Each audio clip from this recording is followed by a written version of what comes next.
ऊपर विश्वास रखो जी, अंधविश्वास नहीं। अंधभक्त मत बनो, भक्त बनो। सर्व वेदेषु दृश्यते, सारे वेद शास्त्र पुराण को उठा के देखो, कर्म के प्रेरणा दिया गया है।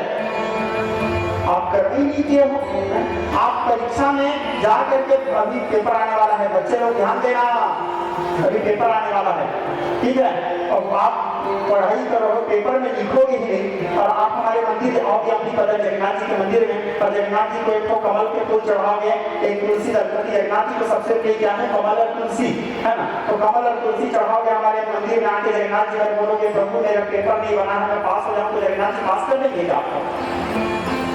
नहीं करेंगे। उसके लिए आपको पेपर में लिखना पड़ेगा, साल भर पढ़ाई करना पड़ेगा, मेरे शास्त्र करते हैं ऐसे, कर्म करना पड़ेगा, ठीक है। चुनाव लड़ रहे हो, और चुनाव लड़ते समय कोई मंदिर में जाके नारियल चढ़ाओगे, चुनाव जीत जाओगे, से चुनाव जीत जाओगे क्या? नहीं जीतोगे। 5 साल आपको पूरा मेहनत करना पड़ेगा, जन संपर्क में रहना पड़ेगा, प्रजाओं के दुख सुख में जाकर के खड़ा होना पड़ेगा, सभी चीजों में सम्मिलित होना पड़ेगा, तब वो आपके उस कर्म के अनुसार आपको 5 वर्ष के बाद फिर जब मौका मिलेगा तो उसमें आपके हार या जीत का निर्णय होगा, आपके कर्म वहां पर निर्धारित करेगा। नारियल चढ़ा देने से, कमल फूल चढ़ा देने से नहीं होगा। गलत बोला? गलत है। कर्म ही नहीं करोगे तो कहां से होगा जी? ये सब उदाहरण देकर समझा रहा हूं आपको। गीता स्पष्ट भगवान, और गीता को कोई मनुष्य नहीं बोले हैं, गीता किसने कहा है? भगवान कृष्ण ने कहा है। गीता कोई ऋषि मुनि की वाणी नहीं है, गीता कोई संत महात्मा की वाणी नहीं है। हमारे सनातन धर्म में जिसको हम भगवान कहते हैं, उस भगवान की वाणी है। कर्मण्यवाधिकारस्ते मा फलेषु कदाचन, कर्म करो। भगवान के ऊपर अटूट विश्वास रखो, अटूट विश्वास।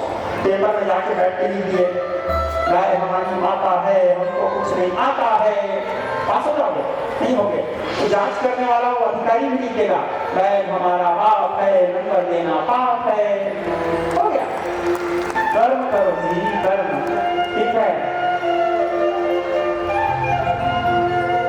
अब ये तो मानो ना मानो खुशी आपकी, हम तो परदेसी कल अपने घर जाएंगे, मानना नहीं मानना आपके ऊपर है। ज्यादा बोलूंगा तो फिर महाराज विवाद में पड़ जाएंगे, ठीक है। अब हमको क्या है, विवाद अच्छा नहीं लगता भैया। हम छत्तीसगढ़ी आदमी हैं, लोग गंगा आदमी हैं, सीधा माँ सीधा नहीं तो लोग तरिया है ना, अस्तु। तो लेकिन सत्य को परोसना आप लोगों के बीच में ये मेरा कर्तव्य है। आप लोग मेरी कथाओं में देखते हो, मैं इष्टतम आप लोगों को पहुंचाने की कोशिश करता हूँ जो सत्य है। और सारे उदाहरण देकर भी समझाया, जब उसके बाद नहीं मानोगे तो मैं क्या करूँगा?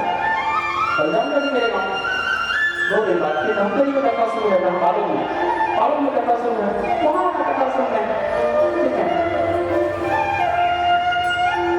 वहाँ की कथा में फिर कोई परेशानी होगा तो फिर एक स्टेटमेंट जारी करूँगा, ठीक है।